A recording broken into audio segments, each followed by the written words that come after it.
Salut à tous, j'espère que vous allez bien et bienvenue encore une fois à l'atelier de Pax. Aujourd'hui, je vous présente ce beau boîtier de chez Antec, c'est le C8 en couleur white, un boîtier aquarium. Vous allez voir, il va y avoir de plus en plus de marques qui vont sortir des boîtiers en forme d'aquarium. Ça fait déjà quelques années, c'est à la mode, c'est toujours à la mode plutôt même.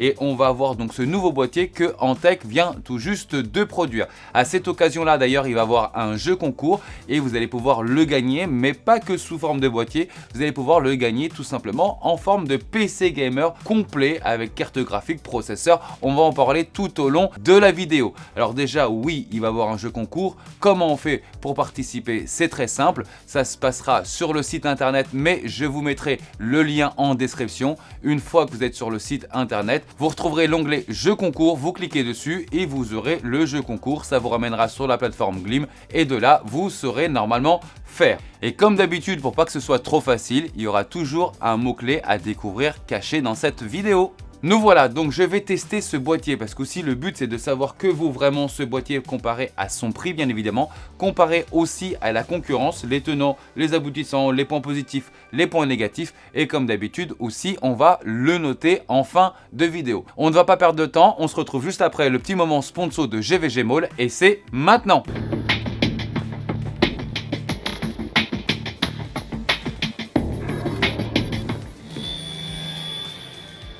Notre sponsor aujourd'hui sera GVG Mall, un site internet qui va vous permettre d'avoir des prix préférentiels sur des clés de licence Windows. Pour ça, rien de plus simple, vous allez sur le moteur de recherche et vous tapez Windows 10 Pro. Alors oui, 10 Pro même si vous voulez un Windows 11 parce que vous verrez que la mise à niveau entre Windows 10 et Windows 11 est gratuite. Donc allez directement sur Windows 10 Pro. Arrivé sur cette page, je clique sur acheter maintenant. Ensuite, j'arrive ici et je n'ai plus qu'à inscrire le code promo PAX PAX. Je valide et de là, le prix passe à 13 €. De là, je soumets la commande. Ensuite, je choisis mon mode de paiement et pour moi personnellement, je choisis PayPal. Une fois le paiement effectué, je reviens sur cette page-là et comme vous voyez, je peux aller directement sur l'User Center. De là, je clique voir la clé secrète. Ensuite, obtenez la clé. Ma clé vient juste de s'afficher. Je n'ai plus qu'à la sélectionner et la copier. Ensuite, je vais dans les paramètres d'activation de Windows et je n'ai plus qu'à coller la clé et de valider. Et voilà, rien de plus simple. Par avance, je vous remercie car en achetant vos clés de Windows par GVG Mall et en mettant mon code promo PAX, vous m'aidez à soutenir la chaîne. Et pour ça, je vous remercie. Nous voilà, alors ce que je vais faire en premier lieu, c'est que je vais monter ce PC avec la nouvelle configuration. D'ailleurs, on va parler tout de suite de la configuration qui sera à gagner. Donc ce sera forcément ce beau boîtier C8 blanc. Il sera accompagné d'une grosse alimentation de 1000 watts. C'est l'Eco Neo blanche de chez Antec. Je vous la montre en même temps. Elle est vraiment sympa. On aura aussi un refroidisseur, un IO de chez eux en 360 mm blanche, le Symfony. Donc ce sera vraiment quelque chose de blanc. Et en plus de ça, on va accompagner avec de l'hardware aussi en blanc grâce à Asus. Donc on remercie aussi Asus de participer à ce jeu concours. On va commencer avec une carte mère, c'est la B760A en gaming Wi-Fi. Comme vous pouvez le voir, elle est sympa, elle ira très bien avec, elle est blanche. Et on aura aussi une carte graphique, c'est la 4070 Super Dual. Et nous avons aussi Intel qui a participé à ce jeu concours avec un 14400. Donc merci Intel. Donc normalement on va avoir une configuration vraiment blanche, vraiment sympa et je vais rajouter de la RAM de chez Corsair à 32 Go pour qu'il y ait vraiment un univers blanc autour de ce boîtier. Donc ce que je vais faire, c'est que je vais commencer à le démonter, on va voir un petit peu les matériaux parce que souvenez-vous qu'à la fin il y aura une notation sur ce boîtier là. C'est le but, c'est d'essayer ce boîtier là à l'atelier et ça c'est pareil, c'est maintenant. Le voilà, moi je le trouve relativement classe. Dites-moi en commentaire ce que vous en pensez, aussi ce que vous pensez un peu de ces boîtiers aquarium. Et on va justement parler de Airflow parce que souvent on les critique en Airflow, mais apparemment je suis en train de voir des choses qui seraient plutôt pas mal. On va en parler en le démontant. Donc on va enlever déjà les parties vitrées. Voilà. Voilà.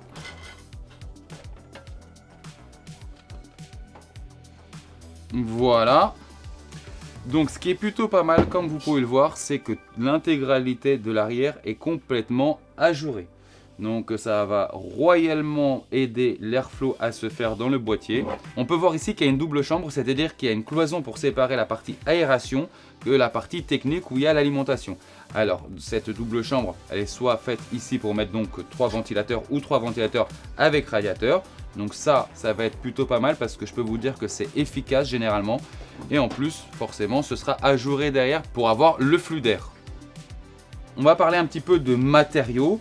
Donc là, je suis sur du métal partout. Métal. On est en métal partout. J'ai juste le support d'alimentation qui est ici, qui est en plastique. Je retourne dans l'autre sens. Je suis en métal partout aussi. On va faire le point ici en enlevant le filtre à air. Voilà. On est en métal partout aussi. Je vais enlever maintenant la partie haute. Voilà. Qui est forcément ajourée pour le flux d'air aussi. Je vous le montre. Voilà. Donc on est sur un cadre 100% métallique. J'ai que le hub qu'on voit ici avec une prise casque, une USB type C, deux USB type 3, le bouton power et le bouton reset. Ok. Donc en termes de matériaux, c'est du 100% métal, hormis ce petit support qu'on voit ici. On a un rangement ici pour du HDD ainsi que du SSD en 2.5. On va voir maintenant ce qu'on a en câble ici. Donc on retrouve les USB type C du front panel, la prise audio et encore une fois, là où ils ont bien joué, ça a été pareil sur le performance. On aura une prise unique pour le front panel, ce qui nous évite tous les petits pins. Sympa aussi, c'est qu'on a des câbles blancs et sachez que ça vous paraît peut-être évident, mais malheureusement non. Pour beaucoup de constructeurs, ils vous font des boîtiers blancs, mais ils gardent des câbles noirs. Trouver une logique là-dessus, je ne sais pas. En tout cas, ça fonctionne plutôt bien. Donc ce qu'on va faire maintenant, c'est que je vais mettre la carte mère en place parce que c'est pas très intéressant en soi. Et je vais commencer à monter le PC et on va voir s'il y a des lacunes, quelles sont les facilités, quels sont les points forts de ce boîtier. C'est maintenant.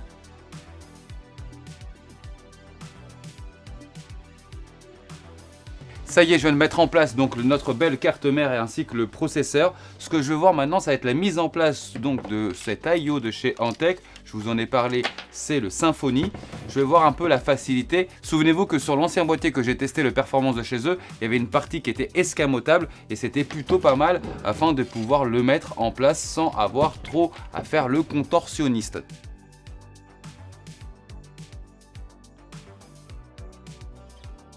La pose s'est faite aisément et on peut remarquer ici qu'il nous reste quand même une belle hauteur pour pouvoir ramener les câbles d'alimentation du processeur.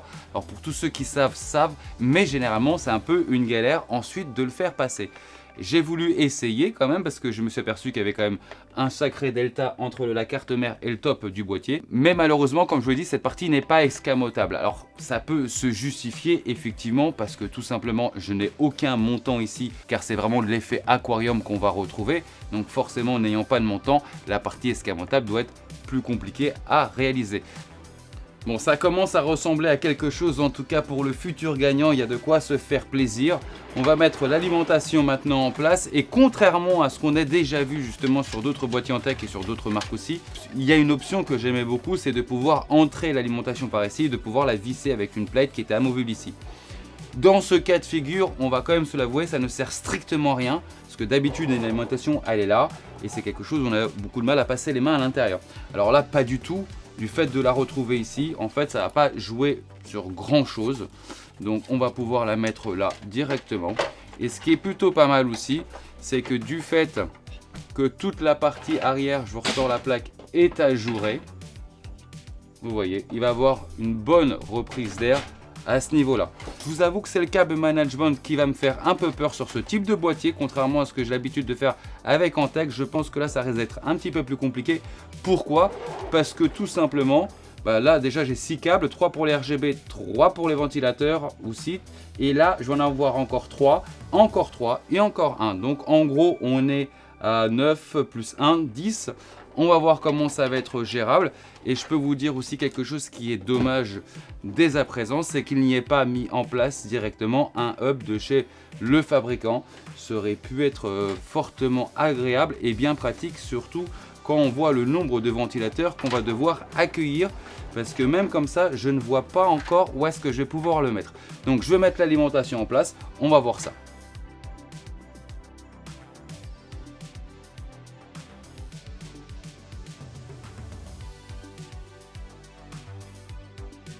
Je viens de brancher l'hardware, que j'ai mis tous les câbles de l'alimentation hormis le SATA parce qu'il me restera des choses à mettre sur ce SATA là. Et on s'aperçoit, je vous montre que ça commence à être déjà un petit peu compliqué.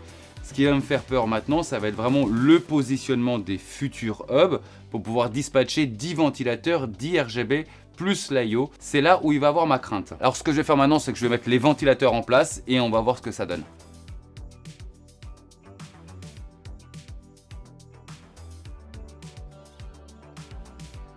Alors je fais une petite aparté, vous voyez ça commence à être déjà un peu compliqué.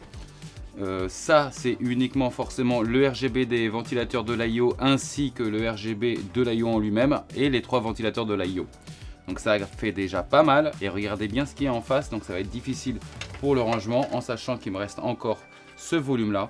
Donc du coup j'ai mis du link câble pour la partie basse, pour faciliter un peu et on va en reparler justement et on va en parler aussi dans la conclusion finale de ce type de boîtier.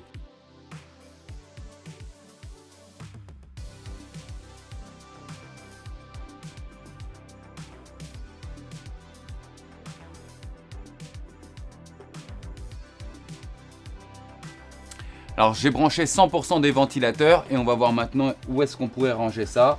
Et je crois que finalement la bonne solution ce sera le cache de HDD qui est là. Car finalement il est au bon endroit et ça va nous arranger. Alors pour tous ceux par contre qui vont mettre un SSD 2.5 et du HDD classique, ça va être un petit peu plus compliqué. Ils auront que ça comme espace et forcément ça va être quand même un sacré tas de câbles qui seront là. Donc ce que je vais essayer de faire maintenant, c'est essayer de tout glisser à l'intérieur. Voilà.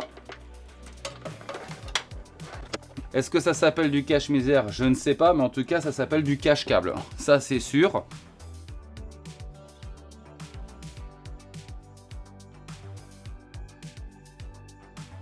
Voilà le PC terminé. On va parler du câble management, bien évidemment. En tout cas, une chose est sûre, c'est qu'esthétiquement, d'avoir un combo intégralement blanc et d'avoir cet effet de transparence lorsqu'il y aura les carreaux, les vitres en place, c'est vrai que ça donne vraiment bien.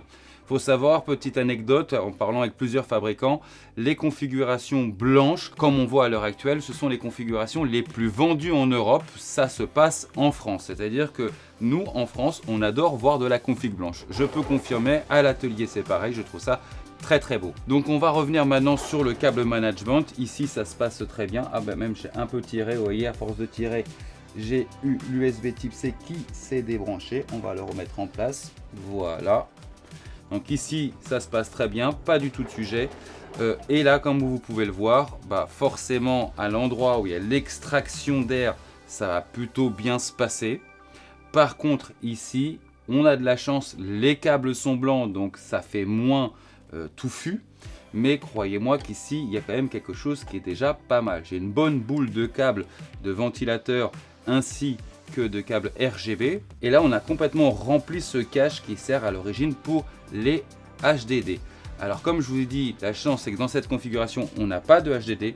Ce qui est vrai aussi, c'est qu'on pose de moins en moins de HDD, ce qui est plutôt arrangeant finalement sur ce type de configuration.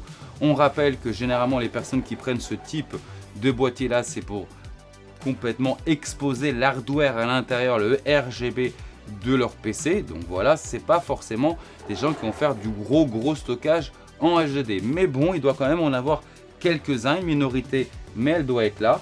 Et ce qui se passe, c'est que si vous le remplacez de HDD, bah là vous allez avoir quelque chose qui va être très touffu. Alors du coup, on est très loin du performance que j'ai pu essayer au mois de septembre sur la chaîne en termes de câble management. Faut savoir que moi, je maîtrise quand même un petit peu le câble management à force, normal. Maintenant, pour quelqu'un qui aura sa première expérience de câble management sur ce type de boîtier, il passera forcément beaucoup plus de temps que sur un boîtier traditionnel. Mais bon, en même temps, le câble management, on le fait qu'une fois, mais il y a toujours une note câble management dans mes notes. Et là, du fait que je me retrouve dans ce cas de figure là, Et il faut savoir que j'ai pris du link câble pour la partie basse parce que sinon, il y aurait encore plus de câbles aussi d'RGB. Donc c'est quand même une contrainte que je me suis enlevée en mettant du link câble. Donc ce que je vais faire maintenant, c'est que je vais installer Windows, forcément, et de là, on va passer au test avec les sondes de température afin de déterminer quel est le delta de température entre l'intérieur du boîtier et l'extérieur du boîtier. Donc pour ça, on va faire bien chauffer le processeur, on va bien faire chauffer la carte graphique et on se retrouve pour ça. Et bien voilà, le PC est monté et comme je vais vous montrer, il est relativement sympa. Ça, là-dessus, il n'y a rien à dire. Alors, j'ai mis donc une sonde de température à l'intérieur. Vous pouvez le voir ici à l'heure actuelle. Et une sonde de température extérieure qui sera ici, qui sera là. Donc, j'ai une température interne de 35,6 degrés et une température externe de 23 degrés, ce qui confère 12 degrés d'écart. Alors, ce n'est pas dramatique, mais on s'aperçoit qu'un boîtier aquarium n'est pas forcément un boîtier pour faire de l'airflow. C'est tout à fait logique. Voilà, je pense que vous l'aviez déjà su auparavant, mais c'est confirmé. Mais en soi, on résume quand même. 35 degrés pour un intérieur de boîtier, ce n'est pas grand chose. En sachant que ma température au sein de l'atelier est de 23 degrés. Donc ça passe, mais on a pu le voir sur d'autres tests de l'atelier sur d'autres boîtiers. C'est là où on a le plus grand delta, le plus gros écart entre l'intérieur et l'extérieur. Donc ça fonctionne, oui. Et il faut savoir aussi pourquoi ça fonctionne. Je sais pas, 10 ventilateurs. Alors je sais qu'il y a des personnes qui pratiquent aussi l'option de ne pas mettre de ventilateur en bas. Je le déconseille fortement. Ce n'est pas une obligation, mais je le déconseille. Pour résumer, il fonctionne parce que 35 degrés, c'est pas dingue. C'est des températures totalement admissibles. Il faut savoir qu'en été, lorsque vous allez avoir plus 10 degrés dans votre pièce, dans votre chambre ou dans votre salon, vous le retrouverez aussi forcément sur l'intérieur du boîtier. Donc il fait le job, mais forcément c'est un boîtier aquarium totalement vitré et du coup ça confère cette chaleur supplémentaire. Je précise aussi que nous sommes sur un 14500, ce n'est pas un processeur qui chauffe de fou, mais ça en soi c'est pas très grave parce que l'IO va me dégager la chaleur directement sur le top. Ce qui peut juste chauffer un peu plus, ce sera la carte graphique, car là on est sur une 4070 Super, une carte qui fonctionne vraiment terrible d'ailleurs pour sa catégorie, mais c'est pas une carte qui chauffe énormément non plus. Si vous allez avoir une carte qui va chauffer plus, forcément votre intérieur de boîtier va aussi chauffer un petit peu plus. Je tiens aussi à préciser quelque chose, à l'heure actuelle, les ventilateurs ne sont pas à 100%. Il n'y a pas de nécessité d'avoir des ventilateurs à 100% parce que l'hardware n'en a pas besoin, ne le réclame pas. Donc du coup, le PC ne le commande pas en lui disant « rajoute-moi des tours sur les ventilateurs ». Il n'y en a pas besoin, ce sera certainement plus en été. Et ce que je vais faire maintenant, c'est que je vais faire les prises de son. On va voir à 1 mètre du PC comment cela réagit et on va faire différemment. Je vais faire avec le boîtier ouvert et le boîtier fermé. Ainsi, on va pouvoir vraiment comparer l'atténuation acoustique de ces boîtiers vitrés. Alors j'ai mis la sonde à 1 mètre exactement et je vois qu'on est aux alentours de 33, 32, 34, 33, 32, 34, c'est la moyenne 33. Alors ce que je vais faire, c'est que je vais maintenant enlever le carreau pour voir justement l'affaiblissement acoustique de ce boîtier directement. Et de là, on s'aperçoit que finalement, c'est très proche. Il n'y a quasiment pas de gap avec ou sans le carreau mis en place. Voilà, donc maintenant ce qu'on va faire, c'est qu'on va faire des essais de fumée pour voir un peu comment la machine travaille en aspiration et en rejet des fumées. Donc forcément, il n'y aura pas trop de surprises, ça va se passer par en bas. Mais on veut voir ça visuellement et à quelle vitesse aussi la fumée qui va rentrer va pouvoir être expulsée de ce boîtier. C'est pareil, c'est tout de suite.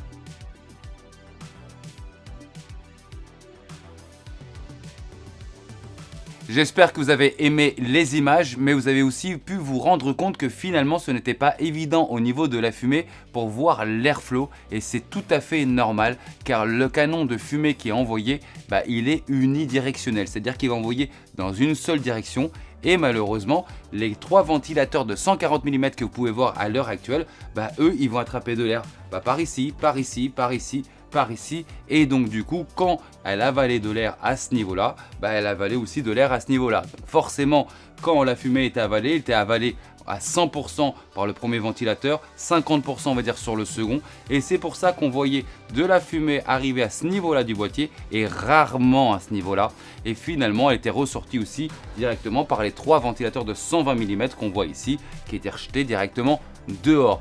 Donc visuellement ce n'était pas très criard, mais on sait très bien que l'airflow est là, c'est tout à fait logique parce qu'on a pu le voir à travers les tests, mais surtout heureusement 10 ventilateurs quand même, donc c'est pas rien, donc heureusement qu'il y a un airflow à l'intérieur bien évidemment, mais on sait très bien que les PC aquarium forcément c'est pas leur point fort l'airflow, mais le fait d'avoir ces 10 ventilateurs ça compense quand même pas mal.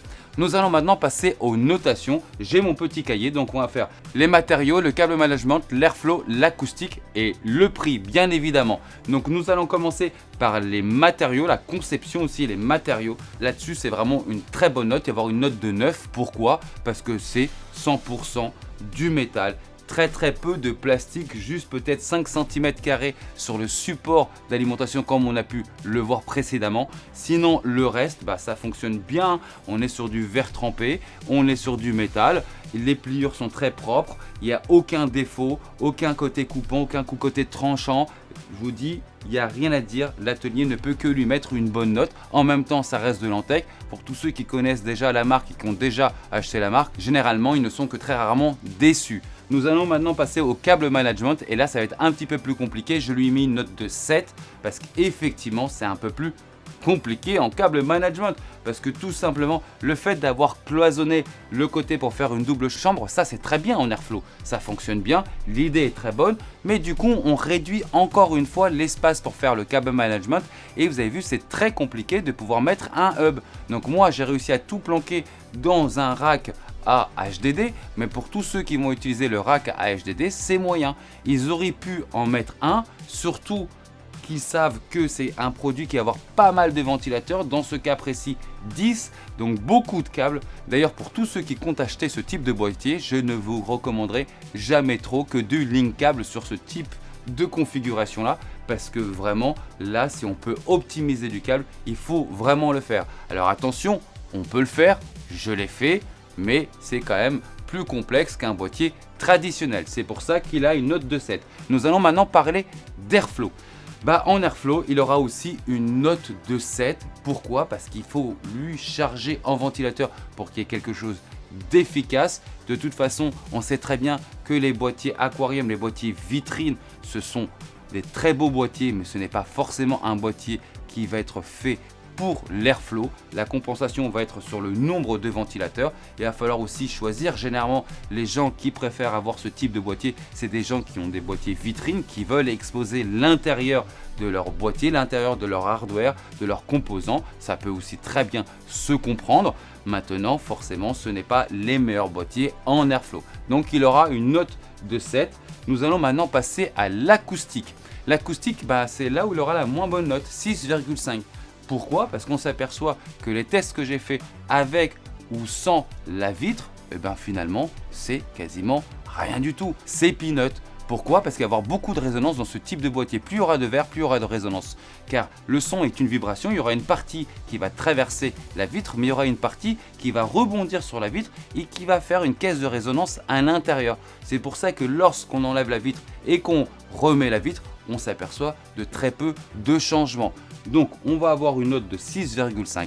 Nous allons maintenant parler de prix. Pour le prix, je lui ai mis 8. Je pense que même si vous chinez, vous pouvez le trouver encore un peu moins cher. Donc pour 120 € avec les matériaux qui sont là, les finitions, on est quand même sur quelque chose qui est très bien fini. Ça reste de l'Antec, comme je vous l'ai déjà dit. C'est un produit très fini, il n'y a pas de sujet, pas de coin tranchant, rien. C'est vraiment très propre, l'esthétisme est vraiment abouti, sympa, les connectiques sont vraiment là, c'est une connectique qui est vraiment actuelle. Manque de hub, je vous le dis, j'aurais bien aimé avoir un hub à l'intérieur. Sinon, hormis ça, il se place bien aussi comparé à la concurrence, bien évidemment. Donc il aura une note de 8 sur 10. Et ce qui nous donne une moyenne de 7,5 sur 10. Donc ce qui confère quand même que c'est un bon boîtier, bien évidemment. Alors on a déjà eu des notes supérieures sur l'atelier, mais on est en train de parler d'un boîtier aquarium, d'un boîtier vitrine. Donc il faut le comparer avec ce qui est comparable. Il faut le comparer avec d'autres boîtiers aquarium, forcément. Donc ça reste une bonne note, bien évidemment.